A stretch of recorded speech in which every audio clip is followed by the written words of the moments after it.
Estamos en el contexto del pacto abrahámico.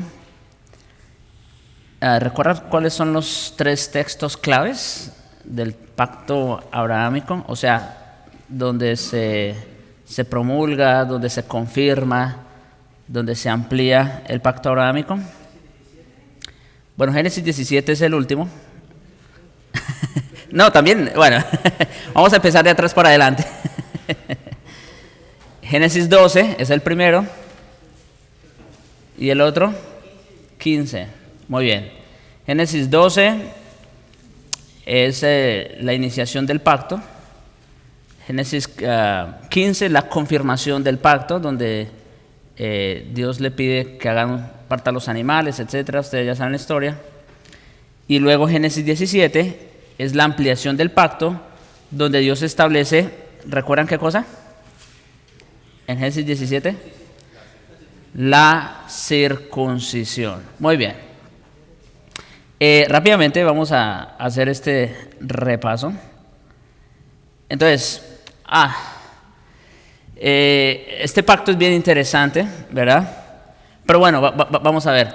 ¿Recuerda entonces cuáles son las materias de este pacto? Promesa, muy bien, y ley. ¿Por qué ley?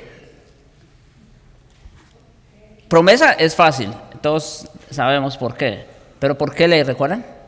Porque Dios mandó a que se circuncidara toda persona que estuviera dentro, para estar dentro del pacto tenía que estar circuncidada. Es correcto. Para pertenecer a este pacto, para ser un miembro de este pacto, Dios estableció que todo varón de 8 días de nacido tenía que circuncidarse por ley perpetua, dice el texto. O sea, no había posibilidad alguna de que un no circuncidado fuera parte de este pacto, ¿verdad? O tuviera membresía dentro de este pacto. Así que por eso es promesa y ley. La circuncisión, como hemos dicho otras veces, entonces es una ley positiva o agregada. Muy bien. Luego viene la restipulación. ¿Recuerdan entonces? Aquí, si es de promesa y ley, entonces la restipulación es ¿para quiénes? Para las dos partes. Para el pactante, que es ¿quién? Y el copactante. Perdón, mira, me regresé.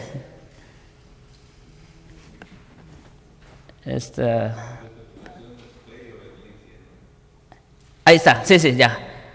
Ahora sí, yo me estaba confundiendo con las sanciones. La restipulación, exacto. Si es fe, si es promesa y ley, entonces la respuesta es que, obviamente, es muy obvio, ¿no? Creer lo que Dios promete y obedecer lo que Dios estableció en esa ley. Muy bien. ¿Quién es la cabeza federal en este pacto?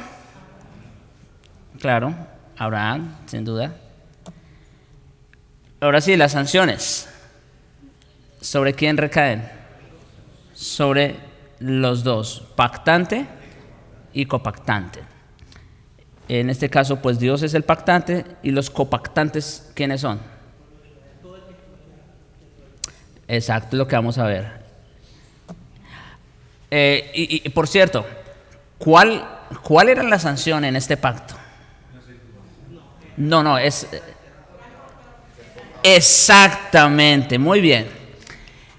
Bueno, en el caso de Dios, ¿recuerdan lo que vimos hace un mes que estuve aquí?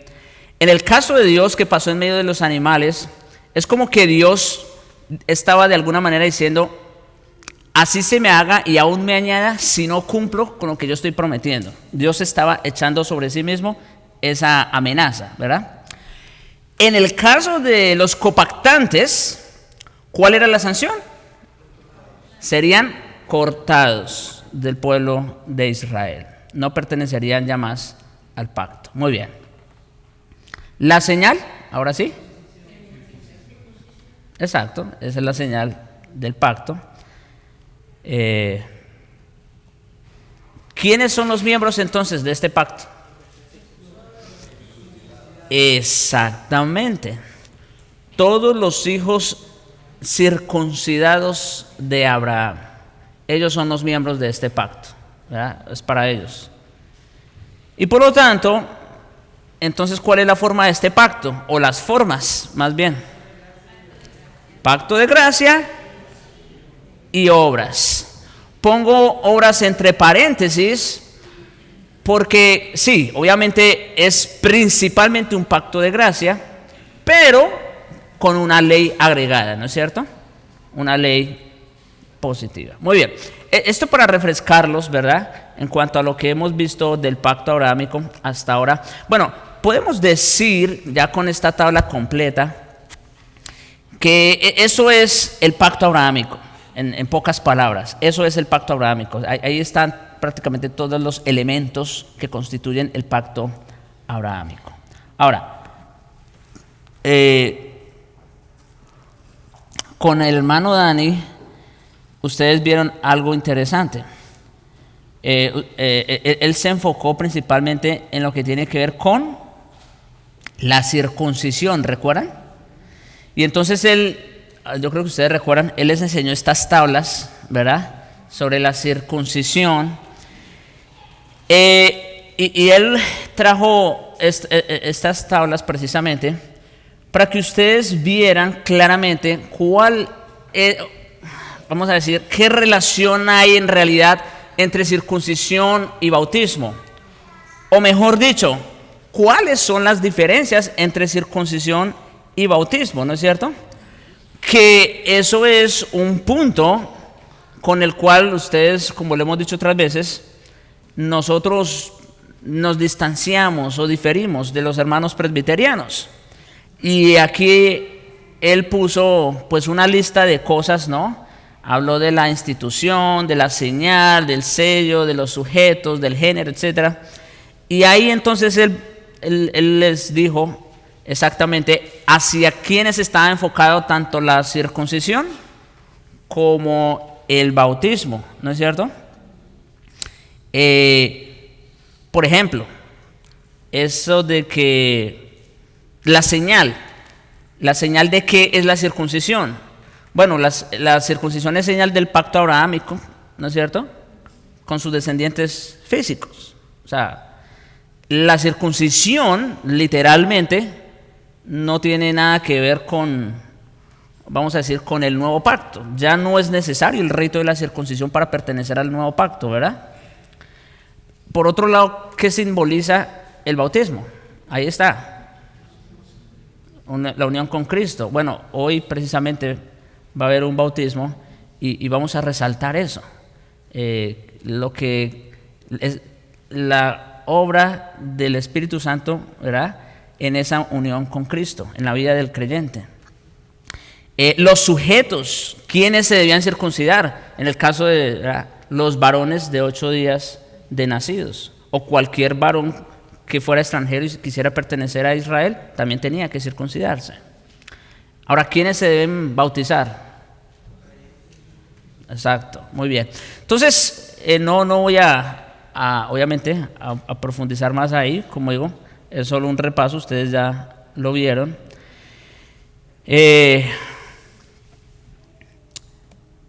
Hoy vamos a ver algo más.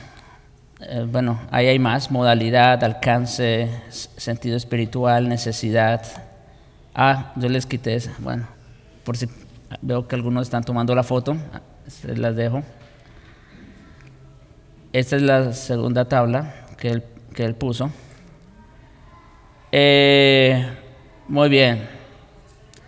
Y luego la tercera tabla es esta.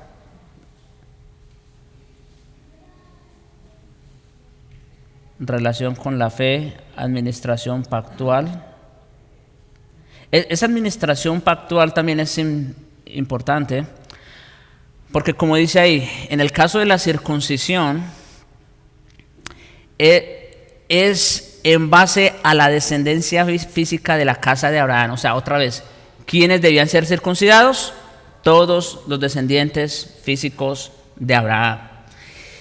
Ahora, esto es importante porque, otra vez, los presbiterianos, ellos dicen que en realidad tanto el pacto abrahámico como el nuevo pacto son en esencia lo mismo.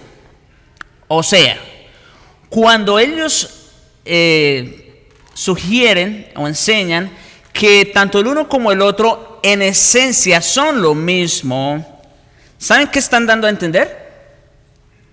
Les pregunto. ¿Saben qué están dando a entender cuando dicen que tanto el uno como el otro son en esencia o sustancialmente lo mismo?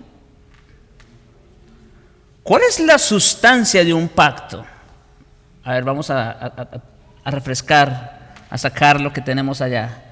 ¿Cuál es la sustancia de un pacto? Exacto, la materia. Entonces, en otras palabras, las promesas, ya sean explícitas o implícitas, ¿no? Claro, ya sabemos, tienen que haber sanciones para darle formalidad y todo lo demás, pero lo que se promete, esa es la sustancia de un pacto. Ahora, yo les pregunto, y fíjense, es una pregunta que parece en realidad muy sencilla. Claro, todavía no llegamos al nuevo pacto, ¿verdad? Pero pregunta, ¿lo que promete el nuevo pacto y lo que se promete en el pacto abrahámico es sustancialmente lo mismo? No, no es lo mismo. Nosotros ya vimos cuáles son las promesas específicas del pacto abrahámico. Por cierto, ¿alguien la recuerda?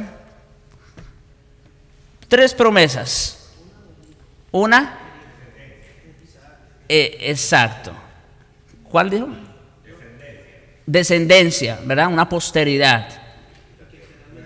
La tierra. Muy bien. Bueno, hay una. El hijo está, vamos a decir, implícito en la descendencia. Recuerden cuando él le dice al Señor, pues ¿qué me darás? O sea, siendo que no tengo hijos, ¿de dónde va a ir la descendencia? Y bueno, ya saben la historia. Pero hay una más, una promesa muy importante. Exacto. La simiente de bendición, ¿no es cierto? Perdón. Esas, hermanos, perdón.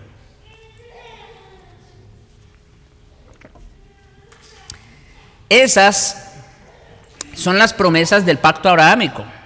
Esa es su esencia, esa es su sustancia. ¿Eso es lo que Dios prometió en el nuevo pacto para nosotros? No, bueno, quizás hoy no alcancemos a llegar hasta allá. Vamos a ver que hay unas realidades espirituales, ¿verdad? Que sí tienen alguna relación con lo que se promete aquí, pero que no precisamente son la sustancia o la esencia del nuevo pacto. Pero eso lo veremos. Exacto, exacto. Entonces, como volviendo aquí rápidamente, entonces vemos que no es que son sustancialmente iguales. No, ellos dicen que lo único que cambia es la administración. No, es que, como dice aquí, la circuncisión estaba dirigida a quienes, a la casa física de Abraham, a los descendientes físicos. En cambio, el bautismo es en base a un nuevo nacimiento espiritual, ¿no es cierto? Es completamente diferente. Por lo tanto, los miembros del pacto abrahámico eran de carácter físico, natural, descendencia natural. Los descendientes del nuevo pacto no son de descendencia natural, ¿no es cierto? Sino los que han nacido ¿cómo? En el espíritu. No los que vienen por hombre ni de hombre, ni por voluntad de varón, sino por voluntad de Dios. Entonces, es muy diferente lo que tenemos en el pacto abrahámico con lo que ahora tenemos en el nuevo pacto. Ok, ya vamos a pasar aquí. Y entonces llegamos a la realización del pacto. ¿Ibas a decir algo? Sí, hermano. Él me va a ayudar porque él fue el que dio la clase, así que...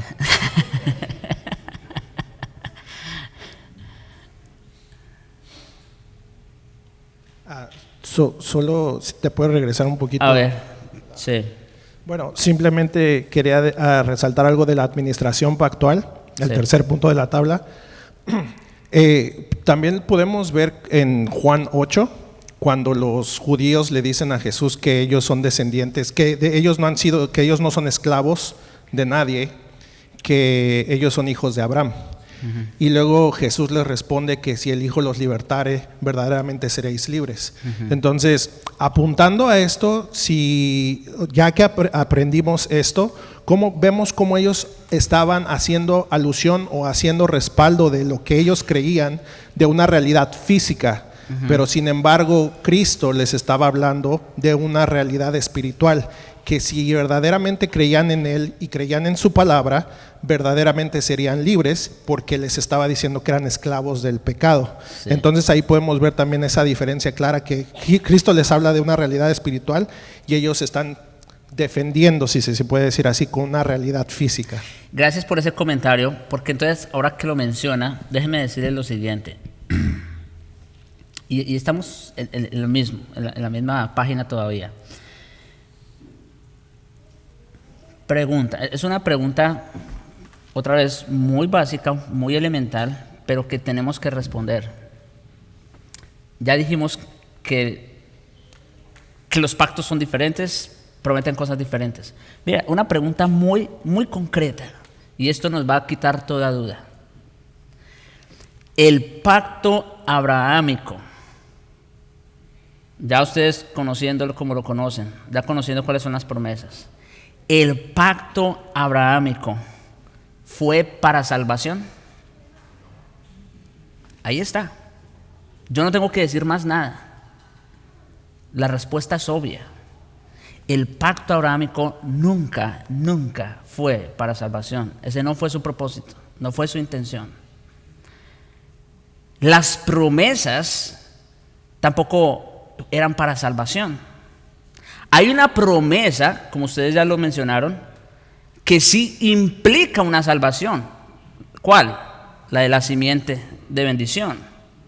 Pero eso es una cosa, y otra cosa es decir que el pacto abrahámico fue para salvación. Porque si decimos eso, entonces tenemos que estar de acuerdo con los presbiterianos, que es básicamente lo que ellos dicen. ¿Ves? Entonces, el pacto abrahámico no fue para salvación, esa no fue su intención. Tuvo unas promesas específicas y particulares y tuvieron su cumplimiento, que es precisamente lo que vamos a ver a continuación aquí, en la realización del pacto. Entonces, en primer lugar, en la realización del pacto, fueron 3 promesas que se dieron, ¿verdad? Bueno, vamos a ver entonces el cumplimiento de esas promesas, precisamente. Con respecto a la tierra, pues vemos que Dios entregó la tierra de Canaán a los descendientes de Abraham. Ahí tenemos textos como Josué 21, 43 al 45, donde dice: de esa manera el Señor dio a Israel toda la tierra que había jurado dar a sus padres, y la poseyeron y habitaron en ella. ¿Ven el cumplimiento de la promesa de tierra? Ahí tuvo su cumplimiento.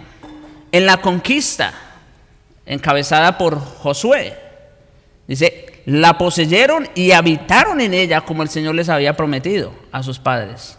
Y el Señor les dio reposo en derredor conforme a todo lo que había jurado a sus padres. Pregunta: ¿a cuál juramento estaba haciendo referencia aquí? Al pacto abrahámico, sin duda alguna. Y ninguno de sus enemigos pudo hacerles frente. O sea, cuando el Señor se propuso entregarles esa tierra, se las dio sí o sí. O sea, para Dios eso no era ningún problema. Pregunta: ¿por qué la generación que salió de Egipto no pudo poseer esa tierra? Ustedes ya saben la respuesta. ¿Por qué? Por incredulidad, lo dice también Hebreos. Por eso no entraron, por eso no poseyeron la tierra. Pero no fue porque el Señor fracasó. Aquí vemos que Él está cumpliendo, ¿no es cierto? El Señor entregó a todos sus enemigos en sus manos. No faltó, oigan este versículo 45 de Josué 21. No faltó ni una palabra de las buenas promesas que el Señor había hecho a la casa de Israel. Todas se cumplieron. ¿Qué faltó por cumplirle al Señor ahí? todas se cumplieron. Otra vez, haciendo alusión al comentario que hizo Dani hace un momento. Los judíos, escuchen esto va a reforzar mejor la idea de lo que venimos diciendo. Los judíos pensaban que por ser hijos de Abraham, según la carne, o mejor dicho, por estar bajo el pacto abrahámico, ¿sí? Eso es lo que ellos querían decir en realidad. Por estar bajo la cobertura del pacto abrahámico, ellos estaban convencidos de que eran herederos del reino de los cielos. Por eso les hice la pregunta hace un momento. ¿El pacto abrahámico prometía salvación? No. El pacto abrahámico no prometía eso. Porque si hubiera sido el caso, entonces los judíos tenían razón. ¿No es cierto? Pero el Señor les dice, no por ser hijos de Abraham, o mejor dicho, no por ser herederos de las promesas del pacto abrahámico, son herederos de las promesas del reino. Sí. El micrófono. Entonces, obviamente no promete salvación. Básicamente ese pacto sí les da las promesas, pero al mismo tiempo también los protege como tal. O sea, teniendo en cuenta que muchos de esos que estaban en ese pacto y se circuncidaron, pues obviamente no fueron salvos. Entonces, ¿ese pacto los protegía de alguna forma o cómo actuaba directamente en ellos? ¿Eran solamente beneficiarios de las promesas? Sí, o sea, bueno, es lo que estamos aquí empezando a desarrollar en la realización del pacto. El disfrute, oigan esto, el disfrute del cumplimiento de dichas promesas dependía, sí, de la obediencia de ellos. Eso sí es verdad. Y en cierta manera los protegía como pueblo de Israel, ¿no es cierto? El hecho de ser hijos circuncidados de Abraham sí les daba una protección, definitivamente. Sí, exactamente. Eso fue lo que predicamos también la otra vez. Entonces, en ese sentido sí, pero no, eso no implicaba que ellos, por ser hijos circuncidados de Abraham, ellos disfrutaran de las promesas y mucho menos de la salvación, porque también, como dijo Juan el Bautista, acuérdense, Dios puede levantar hijos a Abraham no en el sentido que ellos pensaban, sino en el sentido salvífico. Dios puede levantarle hijos a Abraham aún de las piedras. En ese sentido, sí. Sí. Creo que el texto más fuerte que tenemos para eso que estás diciendo de que nunca no era para salvación es precisamente cómo comienza Pablo con la preocupación por los israelitas, los que son sus parientes según la carne, no hablando del Israel espiritual. Él dice que tengo gran tristeza y continuo dolor en mi corazón, porque desearía yo mismo ser anatema, separado de Cristo por amor a mis hermanos, los que son mis parientes según la carne. Ahí hace la diferencia, que son israelitas, de los cuales son la adopción, la gloria, aquí está el pacto, y va más lejos, dice el pacto, lo dice la promulgación de la ley, el culto y las promesas. Aún las promesas, dice. Correcto. ¿Se me entiende? Okay. A ellos. Ajá, entonces a ellos dice, y aquí bien dice, de quienes son los patriarcas y de los cuales según la carne vino Cristo. Entonces, todas esas cosas que Israel tenía, esa es la diferencia, como les decía yo, de una persona normal en el mundo a un israelita. Porque aquí lo que tienen ellos, lo más importante que ellos tienen, que los hace diferente a todos los demás, es una promesa. ¿Me entiendes? Porque ese pueblo Dios lo conoció, Dios lo eligió. Entonces no son un pueblo como cualquier otro, aunque aún el Israel étnico, como lo estamos viendo en la carne. Ahora, el Israel espiritual, eso, a mí no me vengan con eso, porque eso lo predicamos aquí hasta el cansancio. Somos todos los que ya creímos en Dios, no importa de qué país, o qué raza, o qué lengua, todos somos hijos de Abraham por la promesa. Pero aún ese pueblo, aquí Pablo le dice el misterio, la preocupación de Pablo. Te voy a contar por qué ese pueblo está así, y por qué va a seguir así, y qué planes tengo para él. Pero le hace ver bien claro, la promesa la tienen. Y eso los hace diferente a todos nosotros. Ujú. Y en ese sentido, como dice más adelante en el 27, si no estoy mal, dice, porque irrevocables son los dones de Dios. Y se está refiriendo a eso precisamente, a eso que Dios prometió a Israel. Muy bien. Dani. Dos comentarios rápidos con la pregunta que hizo Kevin, como para respaldarlo más. El disfrute, o cuál era el propósito del pacto abrahámico, también podemos decir, recordemos que cuando empezamos a ver los pactos, en el pacto de obras, tú nos enseñaste que era algo mundial, ¿verdad? O era para toda la raza humana. Y ahorita ya en los pactos que nos encontramos es ya más específico, como que el marco o el cuadro se hizo más chico, ¿no? Más específico, el reino de Israel. Entonces el propósito era precisamente para decirnos que a través de la descendencia de Abraham o del pueblo de Israel, que en ese entonces todavía no se le llamaba como tal, pero le entendemos que iba a ser el Israel étnico, a través de ellos iba a venir la simiente prometida, y era parte de eso, pero también era lo que se va a ver más adelante en el pacto mosaico, que lo que tú nos enseñaste unos sermones atrás, que la ley servía como un cuidador o como un ayo para precisamente el pueblo, restringirlo o delimitarlo, para cuidarlo, porque precisamente de ahí va a venir la simiente prometida. Y esto es también algo que hace el pacto abrámico. Correcto. Cuida a ese pueblo, ¿verdad? Y entonces, como dice Kevin, ¿cuál era el propósito? Bueno, uno de los propósitos precisamente era cuidar a ese pueblo, delimitarlo y decir, de este pueblo, no de todos los gentiles, ni de ningún otro pueblo, sino de este pueblo específico, iba a venir la simiente, ¿verdad? Y luego fue más específico, una tribu en particular. Y luego una tribu en una particular. Casa en particular, eso lo vamos a ver más adelante. Exacto, entonces sirve de alguna manera, y esto tú nos lo enseñaste cuando hablaste acerca de la ley, ¿no? Que era precisamente para hallar, como un cuidado. Si personificamos la ley y personificamos un poco el pacto abrámico en ese sentido, vamos a ver que era como una niñera, ¿no? Que era como una niñera precisamente para cuidar al pueblo. Correcto, gracias.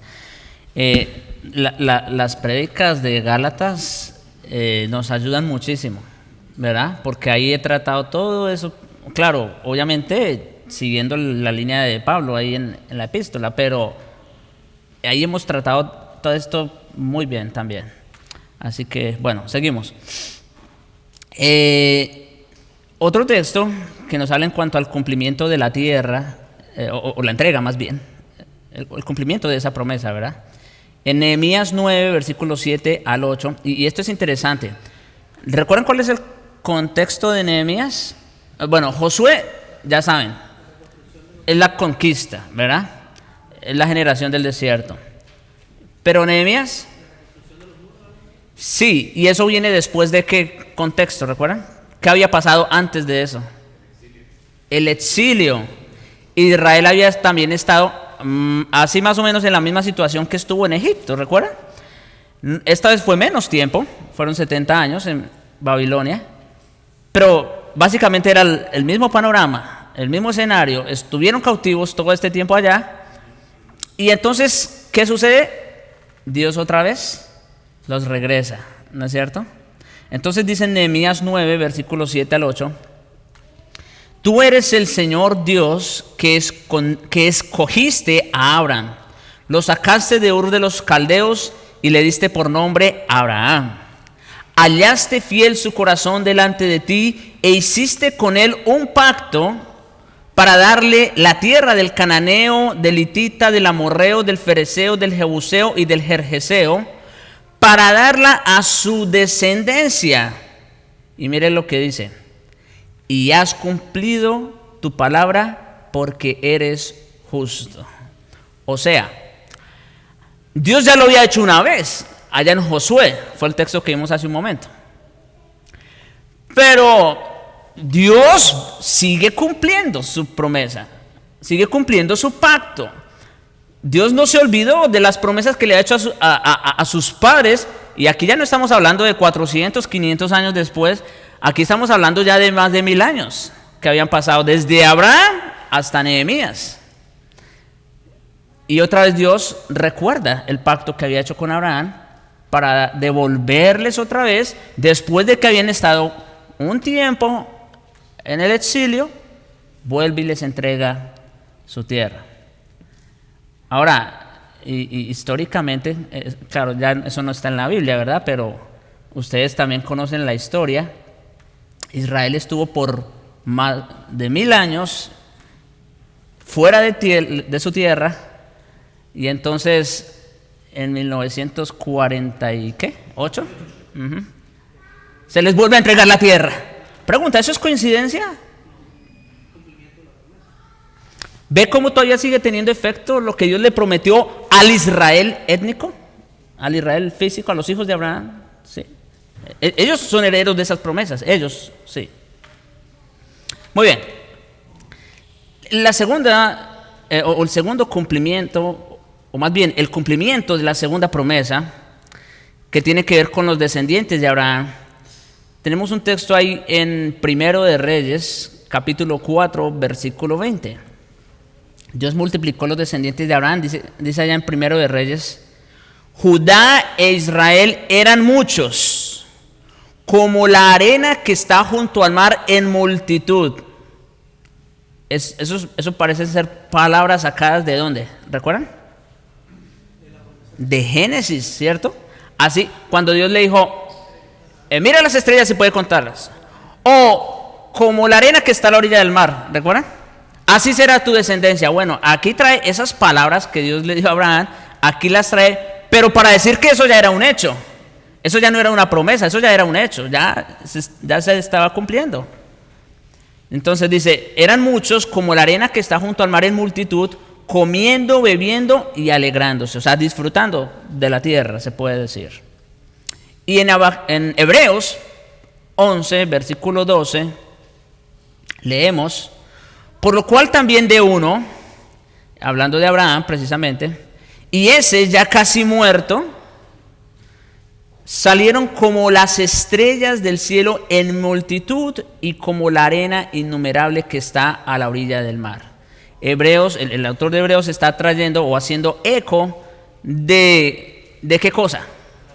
Otra vez, de las promesas que se le hizo a Abraham y sus hijos. Y está diciendo, eso tuvo su cumplimiento. De este casi muerto, salieron como las estrellas. Y todavía siguen saliendo. Todavía siguen saliendo. Y en cuanto al cumplimiento de la tercera promesa, de que Dios trajo al mundo la simiente prometida por medio de los descendientes de Abraham, tenemos dos textos en los evangelios muy claros. El primero, el caso de María en Lucas, ese es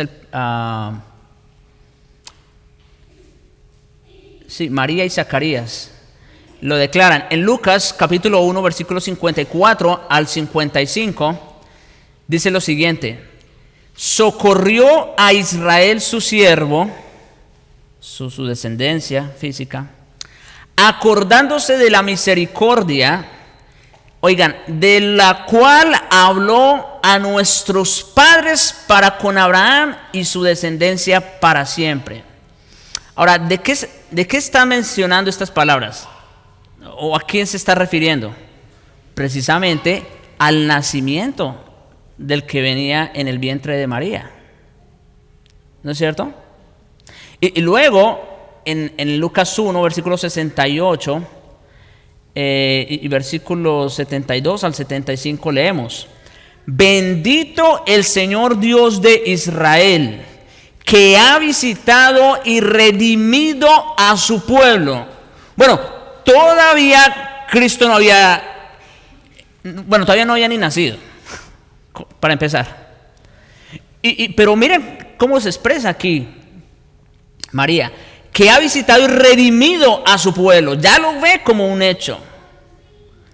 Versículo 72, para hacer misericordia otra vez con nuestros padres. ¿Ven? Tanto María como Zacarías están recordando la promesa que se le dio a sus padres físicamente, Abraham, Isaac y Jacob, para hacer misericordia con nuestros padres y acordarse de su santo pacto. Pregunta, ¿de cuál pacto? De este que estamos viendo aquí. Del juramento que hizo a Abraham, ¿ven?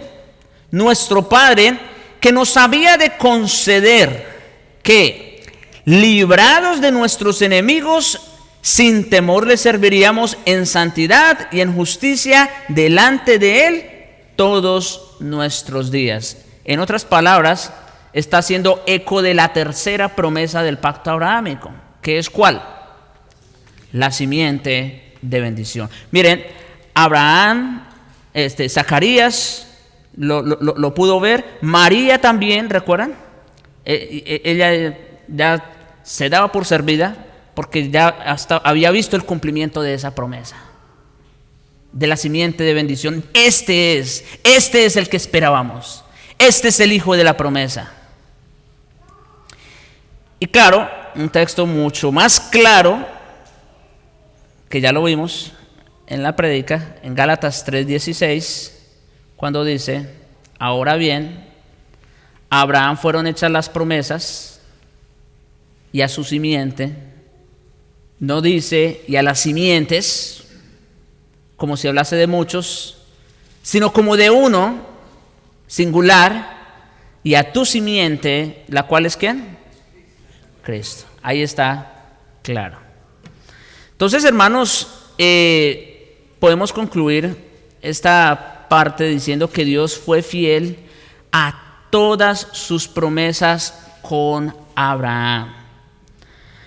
El pacto abrahámico fue completamente realizado según la palabra de Dios, según lo que Dios había prometido. Como dijo Josué, ninguna de ellas faltó por cumplir. Todas se cumplieron. Ahora, toda falta de disfrute y cumplimiento, oigan esto, toda falta de disfrute y cumplimiento fueron producto de la infidelidad del pueblo del pacto a su Dios del pacto. Eso tiene que resonar. Si Israel por épocas, por momentos, no ha podido disfrutar de estas promesas, no es porque Dios haya sido infiel a su pacto. Es más bien por la infidelidad de ellos al Dios del pacto, que es diferente. ¿Por qué Israel dejó de ser nación por casi 2000 años? ¿Porque Dios fracasó en lo que prometió? No. Les fue muy mal con eso que hicieron. ¿Recuerdan la parábola de los obreros de la viña? Les fue muy mal. No dejaron de ser Israel, porque irrevocables son los dones de Dios, pero les fue muy mal. Entonces, hasta aquí lo que tiene que ver con la realización del pacto. No sé si tienen algún comentario o algo que agregar. Preguntas también. Bueno, aquí, luego allá atrás. Nada más que quiero que quede claro. Cuando estamos hablando esto, aún lo que Israel representó como pueblo de Dios en el antiguo pacto, nosotros sabemos que cuando llega el nuevo pacto, cuando llega Cristo, Israel, como todo lo que Israel representaba como una maqueta ilustrativa, porque ellos mismos fueron un tipo de lo que había de venir en el nuevo pacto. Al cumplirse las promesas, las cosas pasan. Ahí es donde hay mucha confusión con algunos reformados de los nuestros. Entonces, nosotros no creemos que Dios está tratando con nosotros y está tratando con Israel. Nosotros creemos que después de que comenzó el primer pacto, ya Dios solo tiene el pueblo, ¿verdad? El pueblo de nosotros, que el Israel celestial en él se cumplieron las promesas, que se componen con gente de todas partes, de todas. Sí. Sin embargo, lo que estamos viendo nosotros, cómo vemos de ver a Israel en la carne actualmente, ¿verdad? Nosotros sabemos, esa era la preocupación que Pablo tenía, y solo nos vamos a quedar donde la Biblia se queda. Dios nos dice, mira, en cuanto a ellos, Pablo dice, ellos van a estar endurecidos por muchos años. Sin embargo, algunos de ellos se van a ir salvando. ¿Me entiendes? Le dice, pero no te preocupes, que el número completo del remanente de judíos que han de ser salvos, porque no todo el que desciende de Israel es israelita. Aquí sí ya estoy hablando del Israel étnico, del Israel en la carne. Le dice el que se va a salvar de Israel se tiene que salvar, pero también le dice de qué forma. Le dice primero, durante toda la historia va a haber un rechazo de Israel hacia Dios. Sin embargo, algunos de ellos se van a ir salvando históricamente, ¿verdad? Sin embargo, cuando se complete el último número de los gentiles, se va a completar también el número de los israelitas que han de ser salvos. Todo el de Israel se va a completar también el número de israelitas. Cuando la palabra dice todo Israel será salvo, nosotros no creemos que todos y cada uno de los israelitas que estén en el mundo van a ser salvos. No, se está refiriendo que como se va a completar el número de los gentiles, le dice Pablo, también se va a completar el número del remanente de Israel que va a ser salvo. Correcto. Ahora, nunca, porque ahí luego vienen nosotros, dicen, nunca creemos que esto va a ser después de que Cristo venga. No, no. Cristo primero se salva el último gentil, después se salva el último israelita, ¿verdad? Y luego viene Cristo, obviamente. No estamos hablando para nada, porque Cristo va a venir después. Hay cosas que limitan que Cristo venga. Cristo no va a venir sin que el evangelio sea predicado en todo el mundo, antes que se salve el último gentil, y también que el de Israel se complete de ser salvo. Ahí vemos otra característica. Entonces, hay ciertas cosas que deben de ocurrir. Se tiene que manifestar el hombre de pecado, y después él mismo va a ser muerto por el Señor en su venida. Entonces nosotros tenemos bien claras las diferencias, y de este Israel que estamos ahí también tenemos claro cómo de verlo. En cuanto al evangelio, son nuestros enemigos, igual que cualquier persona. Exacto. Lo que Dios nos dice es lo siguiente: por ejemplo, tu mamá que no es creyente, en cuanto al evangelio, es tu enemiga. ¿A poco la vas a escupir, la vas a maldecir, la vas a tratar mal, la vas a odiar? Nunca, jamás. Es tu mamá, ¿me entienden? Sin embargo, en cuanto al evangelio, es enemiga. Bueno, Israel es lo mismo. No lo podemos ver como el resto de los pueblos, porque Dios dice, mira, en el caso de ellos, ellos tienen estas promesas, ellos así. Entonces, todo lo que Dios dice, así los tenemos que ver. Pero en cuanto al evangelio, son amados. O sea que la gente que hoy en día desprecia a Israel está equivocada. Sí. Sería lo equivalente a despreciar a su madre o a su padre incrédulos. Sí. ¿Me entiendes? Para que tengan una idea.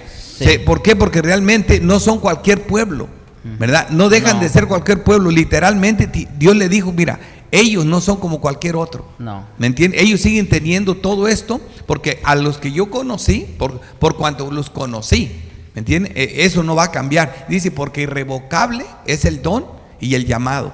Entonces, ¿por qué? Porque entonces si hacemos un cambio radical, tendríamos que decir que toda la gente del Antiguo Testamento va a estar en el infierno. Y no es así. Toda esa gente fue salva en una promesa, ¿me entienden? Hasta que llegó Cristo. Y fue la sangre de Cristo la que lavó a Job, a David, a Moisés, a Isaías, a todos. Entonces no podemos, así que quiere decir que Dios, el evangelio que vemos ahorita, estuvo en el Antiguo Testamento con promesas. El Nuevo Testamento es el mismo, pero con cumplimiento de esas promesas. Sí. Entonces tenemos que tener claro bien eso para no confundirnos. ¿Por qué? Porque también en la Reforma hay un movimiento feo contra el sionismo. Sí. ¿Me entiendes? Detestan a cualquiera que defiende a Israel. Los reformados, hermanos. Sí. No estoy hablando de cualquier. Yo conozco muchos y son amados amigos míos, pero la traen con cualquiera que defiende a Israel, porque les han metido eso en la cabeza. Algunos famosos reformados, que Israel ya, Dios no tiene nada que ver con ese pueblo, está borrado completamente. Yo no veo eso. Sí, antes de que comente allá, decir esto. Mire, como siempre, lamentablemente, somos pendulares. Siempre nuestra tendencia es irnos a un lado, irnos al otro. ¿Qué pasa? Por un lado está el extremo dispensacionalista, por otro lado está el extremo antisemita, por decirlo de alguna manera. Y estoy hablando, no estoy hablando de política, de nada, estoy hablando bíblicamente, de las posiciones que hay. Entonces, esto es importante, hermanos, porque como decía también el pastor Ricardo, en la reforma, en la reforma el problema no es tanto el dispensacionalismo, y déjeme aclarar esto antes de seguir, porque creo que esto también nos va a ayudar mucho. ¿qué es, en pocas palabras, qué enseña el dispensacionalismo específicamente en cuanto a esto? Porque si alguien, por ejemplo, que no me conoce, no sé, en las redes sociales, en YouTube, me escucha hablando de esta manera, va a pensar, ese pastor es dispensacionalista, porque está defendiendo un Israel étnico todavía, y etcétera, etcétera. No, espere, seamos claros. El dispensacionalismo en sí, cuando enseña que Dios está trabajando con dos pueblos, ¿verdad? Que tiene dos planes para dos pueblos distintos, Israel y la iglesia, y que esos planes se van desarrollando paralelos, ¿verdad? Y se basan incluso en Romanos 11 para enseñar esa doctrina. Entonces Dios está llevando adelante dos planes con dos pueblos y de dos, vamos a decir, de formas casi distintas. Entonces, cuando llegan a Romanos 11, ellos precisamente creen en eso de que al final, en el milenio, etcétera, entonces Israel todo completito se va a salvar de una forma milagrosa, va a hacer lo que, o sea, lo que se le llaman el reinado dorado, la época de oro para Israel. Entonces, pero ojo con esto, ¿cuál es el problema del dispensacionalismo? Ellos están viendo que Dios tiene un plan de salvación para Israel y un plan de salvación para la iglesia. Así, en pocas palabras. Ahora, opuesto a eso está el otro extremo, que para verse libres de la doctrina dispensacionalista enseñan exactamente todo lo opuesto, y por ejemplo basados en textos como la parábola de los obreros malvados, entre otros, sugieren o enseñan que ya Israel no tiene absolutamente nada que ver con los propósitos de Dios, que ya se acabó todo lo que había para Israel, incluso físicamente hablando, y entonces ya solamente hablan del Israel espiritual, ¿cierto? Y eso está en la Reforma. Ahora, ¿cuál de las dos es verdad? Ninguna. No es ni el dispensacionalismo, porque Dios no tiene dos planes distintos para dos pueblos distintos. Dios no está trabajando eso paralelo. Pero tampoco Dios ha desechado completamente a Israel, ¿cierto? Entonces, ¿cuál es la manera de verlo? Bueno, ya lo dijo el pastor Ricardo. En cuanto a la elección, dice Pablo, no, bueno, primero voy a decirlo como lo dice el texto. En cuanto al evangelio, son nuestros enemigos. ¿Por qué? Bueno, obviamente por el rechazo de Israel al Mesías. A los suyos vino y los suyos no le recibieron, y bueno, ya saben. Entonces, obviamente en cuanto al evangelio son nuestros enemigos por su incredulidad, por su dureza. Pero en cuanto a la elección, no se les olvide que son amados, dice. Son amados. Ahora, pregunta, ¿son amados en qué sentido? ¿En un sentido salvífico? No. Ahí es donde nosotros marcamos la diferencia. Exacta, en el sentido que estamos hablando aquí del pacto abrahámico. Entonces, si entendemos esto, hermanos, si tenemos claro, por eso es importante, vuelvo y repito, la pregunta que les hice: ¿qué promete el pacto abrahámico? ¿Era el pacto abrahámico en realidad para salvación? No, ya sabemos que no. Entonces, si entendemos lo que enseña y lo que prometía el pacto abrahámico y cómo Dios lo ha venido realizando a través de la historia, entonces vamos a entender mejor lo que está sucediendo ahora. Vamos a entender la realidad tanto de la iglesia como de Israel. Otra vez, no son dos planes, porque la única forma de salvación tanto para judíos como para gentiles es Cristo. No hay otro medio. No hay otro medio, ¿verdad? Pero es importante entender eso, que Israel no puede ser borrado del mapa completamente y decir, ya ellos no tienen absolutamente nada que ver con los propósitos de Dios. Eso espero que se quede claro, ¿verdad, hermano?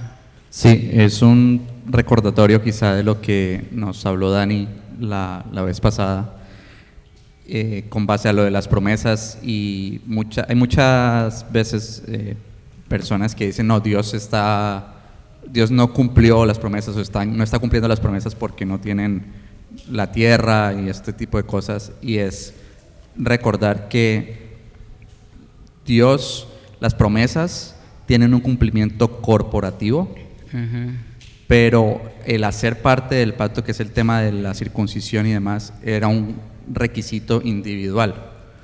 Y esta es una aclaración que Dani hizo hace 15 días, y es importante porque Dios sí cumplió las promesas al Israel corporativo, pero dependía de cada israelita descendiente de Abraham el hacerse parte de ese Israel corporativo que iba a recibir las promesas.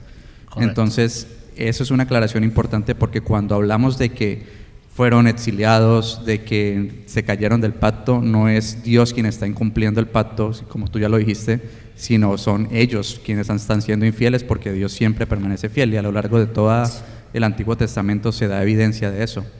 Sí. Incluso Dios dice que aunque yo fui un marido para con ellos desecharon mi pacto. Entonces no es que Dios no cumpla. Y eso es una aclaración importante y una distinción interesante. Correcto. Ahora, antes de terminar, déjenme también decirles esto. No sé si lo habían notado, pero saben que si nos regresamos en última instancia, o sea, al trasfondo del problema, tanto, por ejemplo, bueno, estoy pensando por lo menos en los presbiterianos como en los dispensacionalistas. ¿Saben cuál es el problema de ambos grupos, aunque creen diferente? Porque creen diferente. Ya enseñé cuáles son sus posiciones de una y otra en cuanto a Israel. Pero, ¿saben que tienen en el fondo un mismo problema? ¿Cómo? Exacto. Tanto los reformados como los dispensacionalistas no han entendido el pacto abrahámico. Tanto los unos como los otros entienden que este es un pacto de promesas espirituales. Tanto los unos como los otros entienden que este pacto promete salvación. Y por eso los unos se van por un lado, pensando que Dios sigue salvando a Israel independiente de la iglesia, y los otros se van por otro lado, diciendo que como Israel desechó al Mesías, ya no tiene absolutamente nada que ver con los propósitos de Dios, porque no han entendido el carácter o el tipo del pacto abrahámico.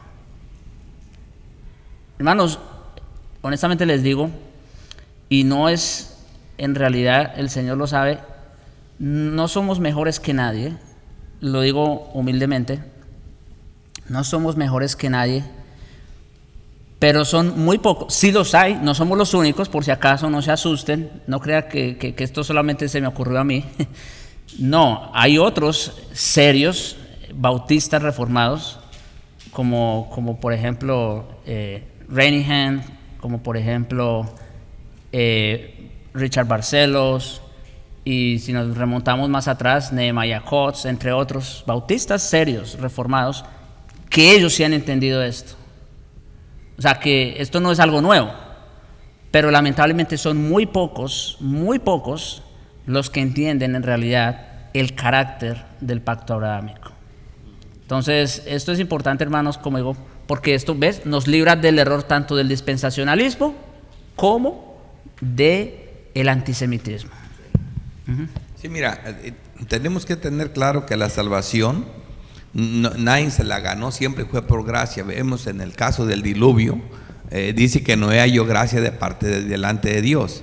También vemos en el caso de cuando en el caso de, ¿cómo se llama este profeta? Que estaba enojado con Dios porque Elías, ajá. Vemos en el caso de Elías, Dios le dice igual a Elías, dice, mira Elías, me he reservado 7,000 hombres que no han doblado la rodilla delante de Baal. Dice, me los he reservado. O sea, Dios siempre se los hace. Él es el que hace las cosas. Entonces, mira, cuando una persona que menciona eso en la Reforma, y yo sé que es la persona más fuerte en esto, que dice, Dios ha desechado a Israel completamente para siempre, él solito se contradice, esta persona. Se contradice terriblemente, porque ya cuando predica Romanos, él dice que se están salvando, judíos se siguen salvando durante todo el tiempo. Entonces, ¿cómo es que Dios desechó a los judíos para siempre? ¿Se me entienden? Entonces, no tiene sentido. Él mismo se contradice. ¿Por qué? Porque los israelitas ya sabemos nosotros cómo verlos en cuanto a enemigos, pero la Biblia dice que al igual que nosotros, se siguen salvando por gracia. Hay unos que, Pablo es un ejemplo de los que no están endurecidos. Le dice Dios mismo, tú eres un ejemplo. Dice, yo soy un ejemplo de los que sí me seguimos salvando, en parte, por eso no todo. Hay un endurecimiento en parte. Y la idea es para que nos beneficie a nosotros los gentiles. Ahora resulta que nosotros nos llenamos de orgullo y los despedazamos a ellos. Sin embargo, dice, cuando se salve el último gentil, ese endurecimiento que es en parte será quitado, y ahora sí el resto de endurecidos, del resto de las personas, se va a completar también el número de israelitas, igual como se completa el número de judíos. Al final de cuentas, el plan de la salvación es lo mismo para ellos que para nosotros. Pero quiero decir que hablando de la salvación, ¿me entiendes? Porque ahí es donde los ponen, que Dios los ha desechado. Eso no es así, ¿me entiendes? Ahora, si lo vamos a hablar, el pacto, Israel dejó de tener una función como maqueta ilustrativa, sí, eso entrando sí. El nuevo pacto. Ahí sí ya nosotros no tenemos que estar pensando. Y ahora yo también entiendo los bautistas reformados. ¿Por qué? Porque se han cometido errores. Hasta aquí lo llegamos a cumplir nosotros. Cuando llegó, creo, Julio la primera vez, se asustó, porque ya ves que uno de los de aquí de la iglesia puso una bandera de Israel. ¿Se me entiende? Pero él no tenía esa equivocación. Él solo decía porque ahora éramos israelitas. Pero como realmente muchos de los que creen, de los dispensacionalistas, tienen candelabros en las iglesias, el candelabro, tienen bandera de Israel, tienen algunas cosas sí. del sionismo. Correcto. Y ellos sí están bien equivocados. Ellos también están equivocados. Y tienen esas imágenes y las traen a la iglesia de ahora, ahí. Entonces por eso les digo, hay que tener mucho cuidado con eso. Correcto. Muy bien, hermanos. Sí, ¿no? ¿Ya? Ya nos pasamos del tiempo, hermano. Siempre hay mucho pero igual en el descanso podemos seguir comentando y bueno, en realidad solo avancé una diapositiva. Yo pensé que iba a avanzar 3. Bueno, no tengo prisa. Oremos. Padre bueno y misericordioso, bendito Señor, gracias te damos por este tiempo que nos das de aprendizaje, de enseñanza. Reconocemos que no somos suficientes. Reconocemos, Señor, que siempre dependemos de ti. Pero gracias te damos, Señor, porque aunque has escondido estas cosas de los sabios y los entendidos, las has revelado a los niños. Aquellos que en tu gracia soberana, Señor, has decidido revelárselas. Gracias te damos por ello y te rogamos, oh Dios, manténnos humildes siempre también y que podamos salir de aquí fortalecidos con estas verdades aprendidas. En Cristo, Señor, te damos las gracias. Amén.